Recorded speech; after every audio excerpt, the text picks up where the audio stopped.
नमस्कार, मेरा नाम स्वाति गौतम है और मैं साइकोलॉजिस्ट हूँ। अभी कुछ महीनों पहले तक पेरेंट्स के साथ हमारा जो डिस्कशन का इशू होता था वो ये कि बच्चे को मोबाइल फ़ोन दें या नहीं दें, और अगर दें तो एज के अकॉर्डिंग उसका स्क्रीन टाइम कितना होना चाहिए। लेकिन लॉकडाउन की वजह से जब से रेगुलर स्कूल स्टडीज़ की जगह ऑनलाइन लर्निंग ने ली है, तब से हर बच्चे के पास कम से कम 3 to 4 आवर्स के लिए या शायद उससे ज़्यादा टाइम के लिए भी मोबाइल फ़ोन इंटरनेट फैसिलिटी के साथ में रहता है। और बहुत से बच्चे ऑनलाइन लर्निंग के अलावा भी इंटरनेट सर्फिंग के लिए, चैटिंग, ऑनलाइन गेमिंग या फिर सोशल नेटवर्किंग साइट्स के यूज़ के लिए मोबाइल फ़ोन का यूज़ करते हैं। ऐसे में एक बहुत बड़ा इशू हमारे सामने आया है और वो है साइबर सेफ्टी और सिक्योरिटी का, यानी इंटरनेट को बच्चों के लिए सुरक्षित कैसे बनाएं। हम आगे बढ़ें इससे पहले आइए एक नज़र डालते हैं स्टैटिस्टिक्स पर। एक सर्वे में ये पता चला है कि 6.5 करोड़ इंटरनेट यूज़र्स इंडिया में ऐसे हैं जिनकी एज 5 to 11 ईयर्स के बीच में है। ये बहुत बड़ा नंबर है और साथ ही एज बढ़ने के साथ में ये नंबर मल्टीप्लाई होता चला जा रहा है। महाराष्ट्र में स्कूल स्टूडेंट्स पर किए गए सर्वे में उनके सोशल मीडिया यूसेज को देखा गया, जिसमें ये पता चला है कि स्कूल स्टूडेंट्स सबसे ज़्यादा व्हाट्सएप और उसके बाद टिकटॉक ऐप का यूज़ करते हैं, जिसके बाद फेसबुक और इंस्टाग्राम का नंबर आता है। साथ ही अगर गेमिंग ट्रेंड्स की बात करें तो सबसे ज़्यादा स्कूल स्टूडेंट्स पबजी गेम खेलते हैं और उसके बाद फ्री फायर गेम का नंबर है। एक और सर्वे में ये पता चला है कि 86% पेरेंट्स को ये पता ही नहीं है कि उनके बच्चे मोबाइल का उपयोग किस तरह से करते हैं, कौन से ऐप्स या कौन सी वेबसाइट्स या फिर कौन से गेम्स को वो यूज़ कर रहे हैं। आपको याद होगा कि पिछले साल एक ऑनलाइन गेम ब्लू व्हेल के कारण बहुत सारे बच्चों ने अपनी जान गंवाई थी। उनमें से ज़्यादातर बच्चे अपने पापा या मम्मी के मोबाइल फ़ोन पर ही कई दिनों से वो गेम खेल रहे थे, लेकिन पेरेंट्स अपने बच्चों की ज़िंदगी पर मंडरा रहे उस खतरे से बिल्कुल अनजान थे। एक फैक्ट ये भी है कि टेक्नोलॉजी को हम अपनी लाइफ में से पूरी तरह से एलिमिनेट नहीं कर सकते हैं। इसके लिए ज़रूरी है कि इन सारे फैक्ट्स को कंसीडर करते हुए एक पेरेंट के तौर पर सबसे पहले हम अपने रोल्स और रिस्पॉन्सिबिलिटीज़ को समझें, साथ ही बच्चे को सेल्फ रिलायंट बनाने के लिए कुछ ग्राउंड रूल्स के साथ उसके रोल्स और रिस्पॉन्सिबिलिटीज़ को समझाएं। इसके लिए सबसे पहला जो स्टेप है वो ये है, learn more about the computers and internet. इस बारे में कोई डाउट ही नहीं है कि टेक्नोलॉजी के नॉलेज और यूज़ में बच्चे पेरेंट्स से बहुत आगे हैं, लेकिन उनकी इन्फॉर्मेशन का ज़्यादातर सोर्स उनके फ्रेंड्स होते हैं जो संभावित खतरों से या तो अनजान होते हैं या फिर उनकी अनदेखी कर देते हैं। ऐसे में जब पेरेंट्स को भी उन रिस्क के बारे में पता नहीं होता या उन फैक्टर्स से वो अनजान होते हैं, तो बच्चों का रिस्क टेकिंग बहुत बढ़ जाता है, जो उनके लिए प्रॉब्लम क्रिएट कर सकता है। इसलिए ये पेरेंट्स की रिस्पॉन्सिबिलिटी है कि वो वेबसाइट्स, ऐप्स या डिवाइसेस के फंक्शंस को समझें और संभावित खतरों के बारे में जानकारी रखें। आपको इन ऑनलाइन रिस्क के बारे में समझाने के लिए central institute of educational technology ने NCERT के साथ में एक बुकलेट तैयार की है, जो आपको CIT की वेबसाइट पर मिल जाएगी। वो आपको ये जानकारी देगी कि क्या क्या रिस्क है जो ऑनलाइन है, उसके लिए आपको क्या स्टेप्स लेने हैं, साथ ही डिवाइस में पेरेंटल कंट्रोल आप कैसे सेट कर सकते हैं।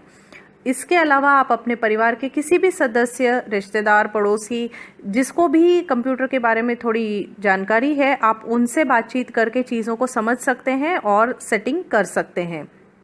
दूसरा स्टेप है सेट सम ग्राउंड रूल्स। बच्चे को ये अच्छी तरह से पता होना चाहिए कि बिना आपकी परमिशन के वो कोई भी ऐप, गेम या सोशल नेटवर्किंग साइट का उपयोग नहीं करे। सिर्फ उनके फ्रेंड ने कोई गेम डाउनलोड कर लिया या कोई सोशल नेटवर्किंग साइट का यूज़ करते हैं इसलिए उन्हें भी उस चीज़ का यूज़ करना है, ये सही प्रैक्टिस नहीं है, लेकिन ज़्यादातर बच्चों में ये दिखाई देती है। इसलिए आपको बच्चे के साथ उन ऐप्स के यूज़, पर्पस इन चीज़ों को डिस्कस करके उसकी डिसीजन मेकिंग को इम्प्रूव करना होगा, ताकि वो सिर्फ भेड़ चाल का हिस्सा न बने। दूसरा, बच्चे को ये भी समझाना होगा कि किसी भी सिविलाइज्ड सोसाइटी में रहने के लिए जैसे हम एटिकेट्स फॉलो करते हैं, वैसे ही इंटरनेट पर भी उन एटिकेट्स को फॉलो करना होता है। इसमें सबसे ज़रूरी यह है कि बच्चा अननोन लोगों से किसी भी तरह से कनेक्ट न हो और न ही अपनी पर्सनल डिटेल वो किसी के साथ शेयर करे।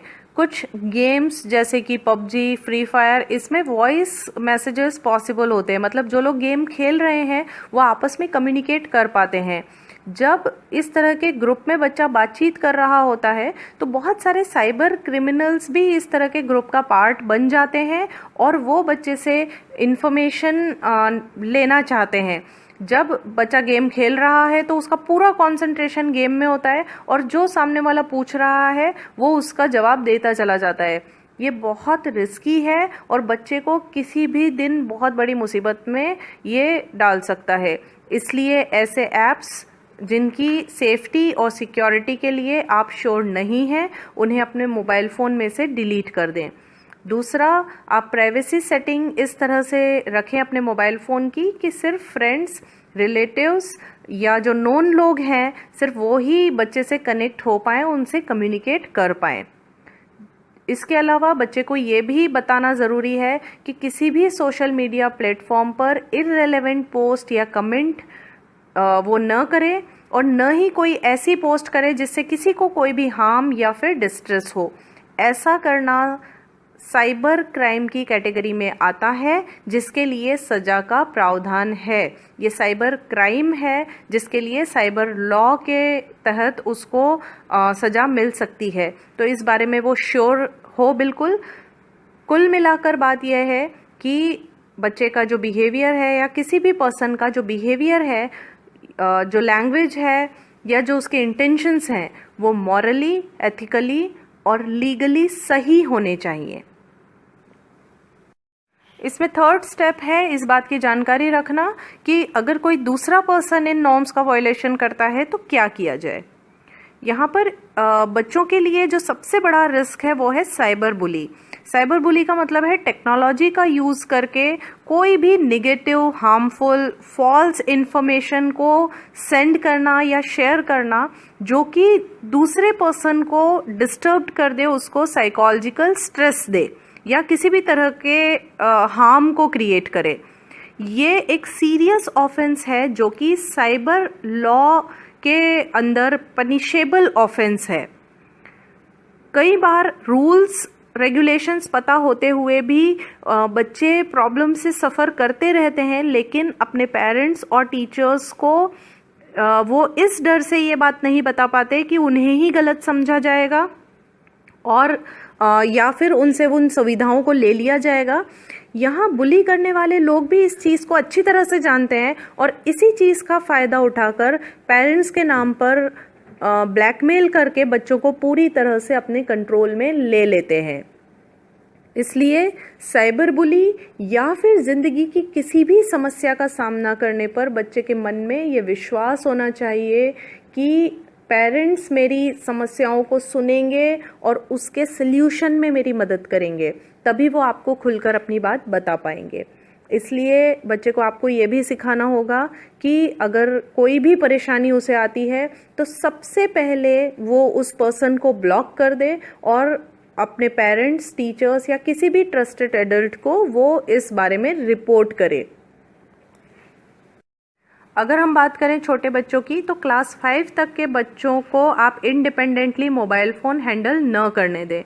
बच्चे का क्लास वर्क, होमवर्क, म्यूज़िक या राइम्स के लिए अगर आप मोबाइल फ़ोन यूज़ कर रहे हैं तो या तो उसको साथ बैठकर इन एक्टिविटीज़ को करवाइए या फिर मोबाइल फ़ोन को बच्चे की पहुंच से आप दूर रखिए ताकि आप उसकी एक्टिविटी को मॉनिटर कर पाएँ।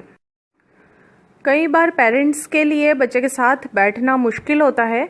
ऐसे में आप मोबाइल फ़ोन को कंप्यूटर, लैपटॉप से रिप्लेस कर सकते हैं या फिर दूरदर्शन का फ्री DTH चैनल स्वयंप्रभा, जो कि एजुकेशन के लिए ही है, वो ब्रॉडकास्ट किया जा रहा है, जिसे आप एयरटेल टीवी पर चैनल नंबर 475, 476 और 477 पर टाटा स्काई पर 756 पर और डिश टीवी पर चैनल नंबर 946, 947 और 950 पर देख सकते हैं।